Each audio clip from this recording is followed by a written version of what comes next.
Assalamualaikum warahmatullahi wabarakatuh. Ya, eh, kembali lagi dengan saya Abi Wakos ya. Kali ini kita akan coba mewawancarai ya teman kita, mahasiswa kita yang kebetulan mahasiswa saya di kampus Stai Al Islahiyah Binjai ya, yang mana beliau ini adalah seorang yang multitalenta ya, di mana dibalik kekurangannya beliau tidak patah semangat untuk bangkit ya menjalani kehidupan. Dan alhamdulillah beliau sekarang ini sudah keliling ya, keliling Indonesia, bahkan sudah masuk TV ya teman-teman ya. Kalau teman-teman tahu yang namanya Suca ya, nah beliau ini angkatan Suca 4 ya, finalis Suca 4. Nah, siapa beliau? Ya, kita panggilkan saja Abangda Anggi ya. Bang. Ya. Assalamualaikum Bapak. Waalaikumsalam. Ya. Perkenalkan, nama aku Anggi Wahyuda dan aku nih cacat fisik. Aku kayak gini karena aku korban kecelakaan. Aku ditabrak sama Tamiya. Jadi teman-teman yang pernah nonton Suca 4 pasti tidak asing lagi nih sama Mas Anggi ya. Mas Anggi, apa kabarnya Mas Anggi? Alhamdulillah. Alhamdulillah baik ya. Bang Anggi. Iya. Mau tahu nih Bang Anggi. Bang Anggi itu maaf Bang Anggi nih ya. Iya. Penyebab kakinya hilang tuh gimana Bang Anggi? Penyebab kaki Apakah dari lahir kah? Apakah karena kecelakaan atau gimana Pak? Kenapa kaki seperti ini? Karena saya kecelakaan Pak. Kecelakaan. Jadi kebetulan di 2015 tuh Pak, kan kita lagi ada yang namanya musibah nasional tuh Pak. Kabut asap Riau. Nah jadi asapnya itu kan sampai kemana-mana tuh kan Pak. Jadi perjalanan itu kan jarak pandangnya terganggu. Nah bahkan asapnya itu juga sampai di kampung saya di Padang Cermin Pak. Jadi asapnya itu lah tadi Pak mengganggu jalan tadi, jarak pandang. Jadi ada mobil truk, tangki tidak melihat saya. Jadi saya kecelakaan Pak. Iya. Nah itu waktu umur berapa tuh di sekolah? Udah ada kuliah atau belum Bang? Nah itu tepatnya kelas 1 SMA Pak, umur 15 tahun Pak. Di tahun 2015. 2015 Iya. teman-teman ya. 2015 sekarang udah 5 tahun ya Bang. Satu periode lah Pak. Iya, Bang Anggi. Kira-kira Bang Anggi setelah mendapatkan musibah ini, apa yang membuat Bang Anggi itu bangkit gitu Bang Anggi? Sehingga tidak kan kalau misalnya orang dapat musibah tuh langsung down gitu. Gitu. Nah titik balik saya Pak itu sebenarnya keluarga Pak. Keluarga dan kayak. Pacar Mas Anggi. Nah ada Pak, dendam Pak, iya Pak, serius Pak. Jadi saya itu Pak sempat depresi sekitar 2 tahun Pak. 2 tahun ya. Nah karena kan dulu cita-cita saya itu kan pengen jadi tentara, kalau nggak pelayaran Pak. Jadi kan kalau sudah kecelakaan kan udah nggak bisa lagi Pak. Jadi situ saya benar-benar down dan benar-benar depresi lah tuh Pak. Karena kan saya dari kelas 1 SMP itu memang udah mempersiapkan tubuh saya Pak.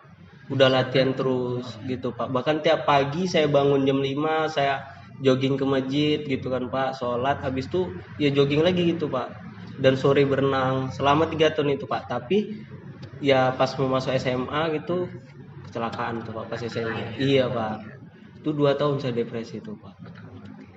Nah kalau untuk bangkitnya sih tadi tuh Pak, dorongan orang tua dan itu tadi Pak, ada dendam tersendiri lah itu Pak. Jadi pacarnya itu gimana tuh Bang Anggi? Nah, ini dia teman-teman. Pacarnya langsung putusin atau gimana nih? Nah, enggak Pak. Enggak ya? Enggak. Bahkan saya tuh sempat bandel gitu Pak. Bandel ya. Iya, bahkan saya bolak-balik mutusi pacar saya gitu Pak. Iya, cuman sampai ada satu momen saya tidak direstui itu Pak. Jadi saya merasa kayak nggak guna lah gitu Pak. Saya udah depresi 2 tahun dan tiba-tiba nggak direstui gitu loh Pak. Benar-benar jadi titik bangkit saya Pak. Dan sebenarnya orang tua sih Pak. Ya pengen membuktikan Pak bahwasannya saya itu bisa gitu. Bisa ya. Bisa. Ya. Terakhir nyesel tuh mungkin ya. Tidak mungkin lah. Pacar itu nyesel nggak? Pacar tuh Pasti Pak. ya. Karena kemarin itu ada juga menghubungi saya lagi Pak. Waktu itu langsung telepon nggak Bang Anggi gitu ya? Iya ada Pak. Juga ya. Siap setelah show kan saya bahas itu tentang masalah itu Pak. Di show pertama itu Pak saya iya saya bahas habis mereka Pak. Sebenarnya Bang Anggi ini asli Sumatera Utara Binjai atau yang bukan Pekanbaru tadi kan, dengar ada Pekanbaru gitu. Saya asli Binjai Pak, cuman Binjai. kan kabut asapnya itu bahkan kan sampai dampaknya Pak, bahkan sampai keluar kota juga itu. Hutan kemarin Iya. ya. Nah Bang Anggi, ini kan udah Bang Anggi ceritakan tadi motivasinya ya kan, kenapa bangkit. Nah kira-kira Bang Anggi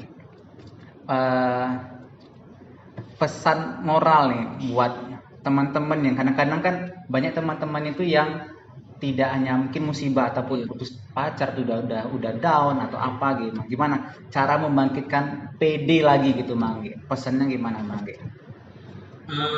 Boleh saya ulang dari awal Iya. itu Pak? Saya itu 2 tahun itu Pak, saya depresi, saya nggak ada keluar rumah, saya sekolah aja tuh nggak berani keluar kelas Pak. Saya datang terlambat, langsung masuk kelas supaya nggak dilihat orang, dan pulang sekolah itu saya berani keluar kelas nunggu orang tuh udah pada pulang Pak, karena takut dilihat orang Pak, depresi itu Pak. Cuman saya pikir gini sih Pak, kalau saya terus-terusan murung diri saya, ya mau sampai kapan saya maju itu Pak. Karena kalau saya murung di rumah terus, pasti saya kan membutuhkan yang namanya peran orang tua Pak. Nah kita kan nggak tahu nih Pak umur sampai kapan Pak. Kalau orang tua saya selesai meninggal atau sudah mendahului saya, pasti saya nggak tahu nih Pak mau bertanding sama siapa lagi. Nah itu yang saya pikirkan Pak. Jadi saya mencoba untuk bangkit mandiri lah Pak. Jadi itu yang menjadi saya, dan ya siapa sih nggak pengen bagaikan orang tuanya kan Pak. Nah itulah menjadi titik bangkit saya Pak. Jadi lagi-lagi orang tua ya. Jadi memang Iya, orang Pak. tua memang luar biasa ya tuh Luar anaknya. biasa. Bang Anggi ini anak keberapa nih kira-kira? Saya anak ketiga Pak. Anak Dari tiga dari bersaudara. bersaudara. Jadi waktu proses pemulihan tuh berapa lama tuh Bang Anggi?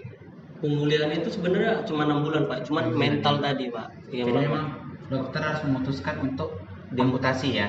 Tidak ada pilihan lain, entah tukang pijat kah atau apa Nah, gitu. saya tuh udah sekitar 2 bulan Pak di 2 bulan ya? tukang pijat apa gitu Pak. Cuman karena makin parah, nah itu udah sampai busuk lah Pak kaki saya Pak, sampai busuk, dan itulah Pak dibawa ke rumah sakit, udah infeksi Pak, bahkan itu udah sampai virusnya itu sampai ke mata Pak. Dan mata saya itu sempat udah untuk lihat handphone aja itu udah nggak kelihatan Pak. Jadi iya Pak udah kena saraf, dan dokter bilang kalau udah ke mata itu paling lama 2 minggu bakal ke jantung, dan kalau ke jantung pasti bakal lewat gitu Pak. Baik, ambil tindakan segera mungkin ya. Sebenarnya saya nggak mau Pak gitu. Cuman gini Pak, orang tua saya gini Pak, nggak tahu kalau itu bakal dampaknya ke jantungan Pak. Cuman waktu saya di rumah sakit udah parah-parahnya, saya melihat mama saya itu nangis terus Pak. Siap sholat nangis, setiap malam nangis. Jadi saya heran gitu Pak. Kan yang kecelakaan saya gitu, kenapa mama saya yang nangis histeris gitu kan Pak. Jadi saya kayak bingung, kayak sedih juga lah Pak, gara-gara saya kenapa mereka nangis gitu kan Pak, jadi terpukul. Jadi sampai ada tuh kayak satu saat lah gitu kan Pak, saya dengar dokter ngomong ke orang tua saya, gimana Anggi udah mau diamputasi belum, soalnya seperti yang saya bilang kemarin, ini paling lama bisa 2 minggu, ini kita udah lewat 4 hari. Jadi saya mikir, berapa hari lagi gitu Pak. Nah saya mikirnya itu lagi sih Pak, karena ya orang tua aja pengen anaknya hidup gitu Pak, masa saya pengen saya meninggal gitu. Jadi kan orang tua itu kan pengen punya harapan, masa saya memutuskan harapan orang tua saya, dan saya nggak mau bikin orang tua sedih, makanya itu deh Pak. Bang Anggi, ini kan udah kejadiannya seperti ini. Ketika di sekolah ataupun di luar, ada nggak yang bully gitu? Gitu. Nah kalau bully sih sedikit banyaknya pasti ada sih Pak. Cuman ya tadi Pak. Nah itulah makanya tujuan saya itu lebih ke entertain itu, supaya itu Pak. Saya pengen buktikan Pak. Maksudnya tidak semua menjadi kurang itu kurang, tapi ada keistimewaan di balik itu ya. Nah itu dia Pak. Saya mau bilang juga buat teman-teman semua yang memiliki kekurangan atau disabilitas. Saya cuma mau bilang, jangan jadikan kekurangan itu kelemahan, tapi itulah menjadi anugerah kalian. Percaya Pak, kekurangan itu bukan kelemahan, tapi bisa menjadi anugerah, atau itu bisa menjadi rezeki Pak. Nah karena kita cuma cari di mana tempat kita itu bisa dihargai Pak. Itu menurut saya Pak. Karena gini Pak, simpelnya ya Pak, banyak komika yang itu udah 4 tahun, 5 tahun belajar tapi belum bisa go internasional Pak. Kenapa? Karena dia nggak punya sisi beda Pak. Tapi kan kita memiliki kekurangan kan udah punya sisi beda, tapi ketika sisi bedanya itu dimanfaatkan, pasti bisa lebih wow gitu Pak. Karena kan berbeda itu pasti lebih asik Pak. Itu Pak. Makanya, nah itu Pak, saya cuma butuh 6 bulan bisa ke nasional karena memanfaatkan kekurangan tadi Pak. Jadi pesannya simpelnya itu dari sih Pak, kekurangan itu jangan jadikan kelemahan, tapi jadikan itu sebuah anugerah. Tinggal cari aja di mana tempat kita bisa dihargain dan bisa menjadi prestasi, itu dia Pak. Nah, pertanyaan terakhir nih Bang Anggi. Iya Pak. Apa sih hikmah di balik kejadian ini yang menurut Bang Anggi lihat gitu setelah kejadian ini, apa hikmahnya gitu? Saya lebih bisa bersyukur. Bersyukur ya. Bersyukur Pak, karena dengan keadaan seperti ini saya bisa lebih maju Pak, 2 langkah lebih maju. Karena apapun yang saya bikin itu bisa menjadi motivasi buat orang lain gitu Pak. Mungkin kalau saya masih nggak seperti ini, saya nggak bisa gitu Pak memotivasi orang lain gitu Pak. Dan dengan keadaan seperti ini, ketika saya melakukan sebuah prestasi atau apa, itu bisa menjadi prestasi untuk orang lain Pak. Itu dia. Iya. Jadi mudah-mudahan ini menjadi inspirasi buat kita semua teman-teman, terutama yang memiliki kekurangan ya. Saya yakin ya di balik kekurangan seseorang itu pasti ada kelebihannya ya. Jadi ada mahfuzat mengatakan la tahtakir mandunaka falikul syai'in maziyah. Jadi janganlah kamu mengejek ya pada temanmu yang memiliki kekurangan ya. Karena setiap kekurangan itu pasti ada namanya kelebihan ya. Jadi kalau lihatlah ke atas untuk motivasi, lihatlah ke bawah untuk bersyukur ya. Jadi itulah supaya kita tidak namanya ria ataupun sombong ya, karena di atas langit masih ada langit kan. Jadi ini pesan moral konten kali ini ya bersama Bang Anggi ya, yang mana beliau ini sudah go nasional. Kalau teman-teman nanti lihat saja ya link YouTube-nya Bang Anggi Wahyuda ya Bang Anggi, ya, Bang Anggi Wahyuda, ataupun yang di Indosiar Sucan. Nah beliau ini kemarin sempat finalis ya Bang ya. Finalis sampai 12 besar. 12 besar. Boleh nggak saya Pak ngasih pesan ya, boleh, terakhir? boleh.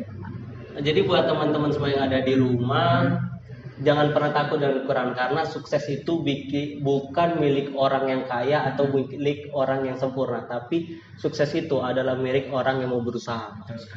Dan ketika kalian dihadapkan dengan musibah, kalian tuh jangan pernah marah dengan Allah, dan jangan pernah menyerah, karena Allah itu pernah berjanji gitu Pak, la yukallifullahu nafsan illa usaha gitu. Allah itu tidak akan menguji umatnya di luar batas kemampuannya, dan setiap ada ujian pasti ada hikmah besar di belakangnya Pak. Gitu. Oke teman-teman, demikian tadi wawancara singkat saya ya bersama Bang Anggi. Ini udah seminggu atau 2 minggu lebih nunggu jadwal Bang Anggi ya. Sungguh padat jadwalnya ya. Tadi sempat telepon, dari mana Bang Anggi? Ya, di jalan Pak. Jalan panjang ya kan Bang. Iya, demikian tadi konten kita kali ini ya. Mudah-mudahan sangat bermanfaat dan menjadi inspirasi buat kita semua.